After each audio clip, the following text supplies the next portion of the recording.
আসসালামু আলাইকুম রহমতুল্লাহি বারাকাতু। একটা ছোট ঘটনা বলি। একবার রাসূলুল্লাহ সাল্লাল্লাহু আলাইহি ওয়াসাল্লাম মদিনার এক বাগানের পাশ দিয়ে হেঁটে যাচ্ছিলেন। সাথে কিছু সাহাবীও ছিলেন। হঠাৎ রাসূল থমকে গিয়েছেন এবং রাসূল বললেন যে, "এই কবরের বাসিন্দারা অতিরিক্ত কষ্টে আছে।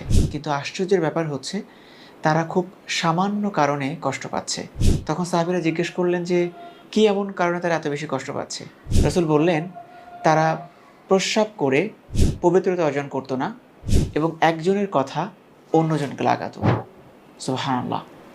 এটা খুব সূক্ষ্ম একটা ব্যাপার এবং আমরা এটাতে অলসতা অথবা মজার ছলে আমরা এই দুটি কাজ করে থাকি।